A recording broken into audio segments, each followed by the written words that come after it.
SCP-5000. Des coups de feu résonnent dans le couloir de béton du site 22.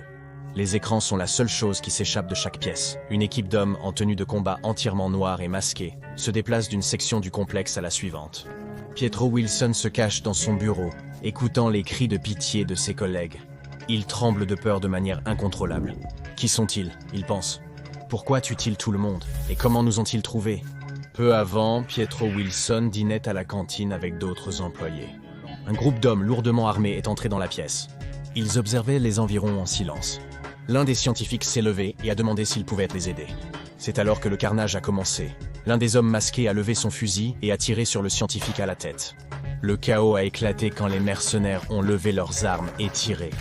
Les balles fusèrent de partout, et Pietro a eu la chance de s'échapper indemne par la porte arrière de la cafétéria. Il courut à son bureau, claqua la porte et se cacha sous son bureau. Maintenant, assis sur le sol, les jambes repliées sur sa poitrine, il tremble de façon incontrôlable. Après quelques minutes, il parvint à reprendre son souffle et à calmer les battements de son cœur. Il reprend le contrôle de son corps, mais est toujours rempli de peur et d'adrénaline. Pietro rampe sur le ventre jusqu'à la porte de son bureau. Il tend la main et tire sur la poignée. Il y a un léger clic lorsque le loquet se libère. Il ouvre la porte juste un peu et regarde dans le couloir. Les lumières d'urgence clignotantes éclairent le couloir pendant quelques secondes avant de le replonger dans l'obscurité.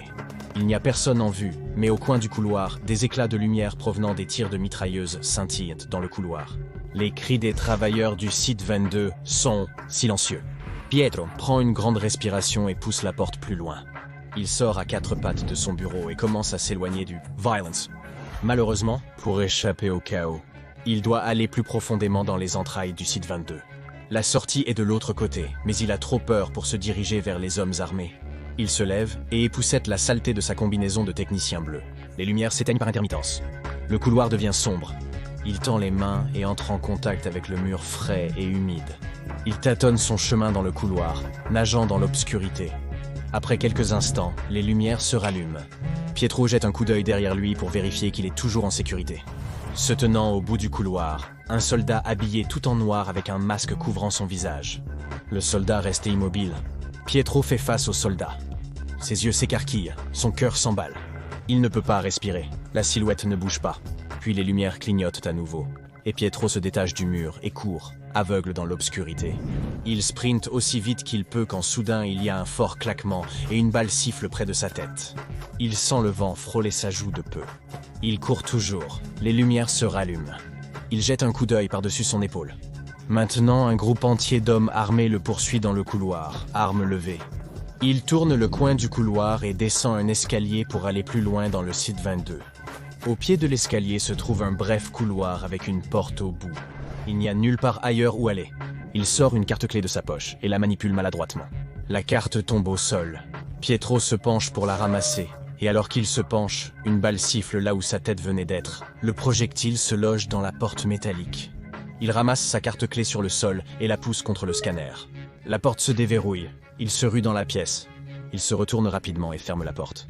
Elle se verrouille automatiquement. La dernière chose qu'il voit, ce sont les assassins qui courent vers la porte.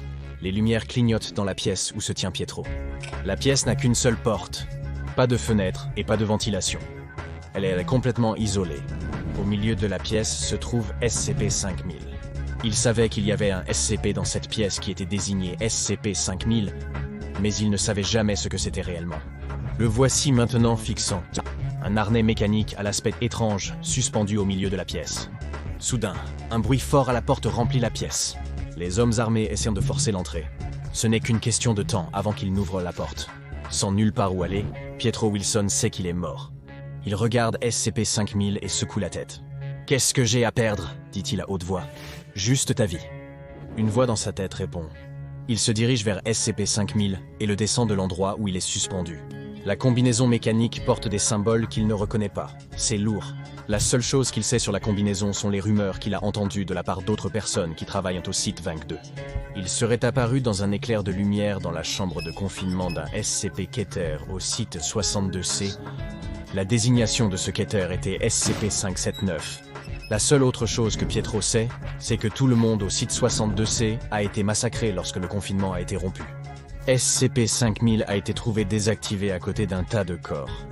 Il enfile le harnais, et comme s'il avait une vie à lui, propre, SCP-5000 commence à s'ajuster aux dimensions exactes de son corps. Le costume grandit et serpente sur sa peau, enveloppant chaque appendice dans une armure. Puis il commence à se resserrer. Pietro Wilson commence à crier alors que SCP-5000 l'enveloppe. La combinaison remonte à l'arrière de son cou et enveloppe toute sa tête, étouffant ses cris. La porte de la pièce s'ouvre en grand suite à une explosion contrôlée. Alors que la poussière et la fumée se dissipent, les hommes masqués entrent dans la pièce. Leurs lampes torches oscillent alors qu'ils cherchent le technicien insaisissable qui vient d'entrer. Il n'y a personne dans la pièce.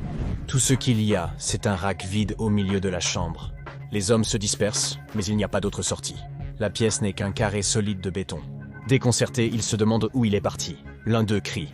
Pietro Wilson s'est évanoui à cause de la douleur de la combinaison qui s'attachait à son corps. Il reprend conscience, debout au centre de la pièce. Il est entouré d'hommes en tenue de combat noire. Il le cherche. Il retient son souffle et ferme les yeux, mais les coups de feu ne viennent jamais. Il ouvre un œil et observe les alentours. Il se demande pourquoi ils ne l'ont pas encore tué. Il tourne lentement la tête alors que des hommes armés passent à côté de lui. Il entend quelqu'un dire « Où est-il allé ?»« Je suis ici, dit-il. »« Suis-je mort ?» Pietro regarde en bas pour voir que tout son corps est contenu dans SCP-5000.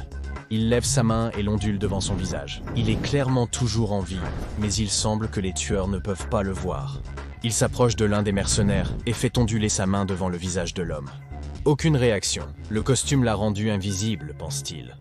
Pietro regarde l'un des hommes pour voir s'il peut trouver qui ils sont et pourquoi ils ont tué tout le monde à la base. La manche de la veste de l'homme porte l'inscription Zeta-19. Il n'a jamais entendu parler de Zeta-19 auparavant, mais ils doivent en faire partie d'une organisation qui tente de saper la fondation SCP. Les hommes fouillent toujours la pièce vide, confus sur la disparition du technicien. Pietro traverse le groupe d'hommes et sort par la même porte qu'à son arrivée. En franchissant les ruines d'une ancienne porte, Pietro Wilson trébuche sur des débris. Il tend la main pour se stabiliser, mais il est tombé. Il ferme les yeux, sachant que dès qu'il touchera le sol, tous les hommes qui le tractent seront alertés par le bruit de sa chute.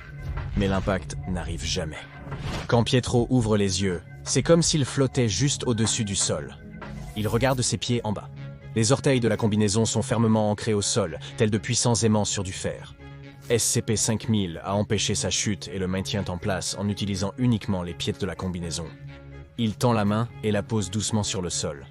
Il se pousse pour se mettre en position debout. Il se retourne pour regarder à nouveau la pièce. Les hommes sont toujours à sa recherche. Pietro traverse à nouveau le site 22. Il passe devant son bureau et se dirige vers la sortie. En passant devant les laboratoires et les autres pièces du site 22, il ne découvre que carnage. Chaque homme a été tué. Une balle supplémentaire a été placée dans la tête de chaque personne pour en être sûr. Il semble que la seule mission de ces hommes était de tuer tout le monde et de s'assurer qu'ils restent morts. Il continue vers la sortie du site 22 qui est gardé par deux hommes. En s'approchant des deux hommes lourdement armés, Pietro s'assure d'être aussi silencieux que possible. Ce n'est pas une tâche difficile, car le SCP-5000 lui a donné des capacités de furtivité. Il remarque que même ses pas ne font aucun bruit. C'est presque comme si la combinaison lui permettait de glisser sur le sol. Il est presque à la sortie. Après, il sera complètement libre. Il prend une grande respiration, se tourne de côté et se faufile entre les deux hommes qui gardent les portes. Au moment où il s'apprête à fuir ce cauchemar, un garde se retourne soudainement. L'épaule de l'homme heurte directement Pietro Wilson, le déséquilibrant. Il est projeté sur le deuxième garde. Les deux hommes crient « Qu'est-ce que c'est ?» L'un d'eux crie. Ils lèvent leurs armes sur l'objet invisible qui les a heurtés. C'est alors que SCP-5000 prend le contrôle du corps de Pietro. Le costume lève son bras et attrape l'un des hommes par la gorge. D'une pression, la larynx de l'homme est écrasée sur le champ. Le costume se tord et brise le cou de l'homme. Il se tourne vers le deuxième homme dont le masque noir ne peut dissimuler l'expression de terreur sur son visage. Mais Pietro n'a aucun contrôle sur ce que fait SCP-5000. Il n'a jamais tué auparavant. La combinaison projette Pietro sur le deuxième homme, le plaquant au mur. Elle attrape ensuite le haut de la tête du mercenaire et la frappe contre le béton, encore et encore et encore, jusqu'à ce que les cris de l'homme soient réduits au silence. La combinaison lâche l'homme, et son corps sans vie glisse au sol tandis que Pietro recule. Quand il reprend conscience, il est à l'extérieur du site 22, debout sur une colline, regardant l'installation en contrebas. Il regarde ses mains, puis le reste de son corps.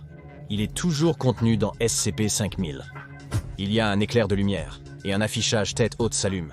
Il ne reconnaît aucun des symboles, mais lorsque ses yeux passent d'une zone de l'écran à l'autre, les symboles deviennent mis en évidence. Sous son regard, des symboles se transforment en mots lisibles. L'un des symboles indique maintenant « entrée de journal ». Ne sachant pas quoi faire d'autre, Pietro commence à raconter ce qui lui est arrivé au site 22. Il traverse le désert vers la planque la plus proche de la fondation SCP. Une fois là-bas, il contactera ses supérieurs pour obtenir de l'aide et de nouvelles instructions. Il pourrait même trouver un moyen de se faire libérer par SCP-5000. Malgré sa progression difficile, Pietro Wilson remarque que son cerveau lui signale sa soif. Mais les signes vitaux sur l'écran de sa combinaison indiquent qu'il est en bonne santé. En fait, il est mieux que bien. Ses signes vitaux sont parfaits. La combinaison lui fournit tous les nutriments nécessaires. Elle a même réparé son genou abîmé lors d'une blessure au football à l'université. L'articulation a été guérie d'une certaine façon. Pietro atteint enfin la planque et ouvre la porte. C'est calme et poussiéreux. L'endroit semble abandonné depuis longtemps. Il va à la station de communication pour contacter la fondation, mais n'obtient que du statique. Il abandonne et va vers la télé. Il appuie sur le bouton de mise en marche. L'écran siffle à la vie. Ce qu'il voit fait tomber sa mâchoire. Le monde est en guerre. Une guerre entre les humains et les monstres. Ce qui s'est passé au site 22 s'est également passé dans d'autres sites de la Fondation. Les SCP ont été laissés en paix.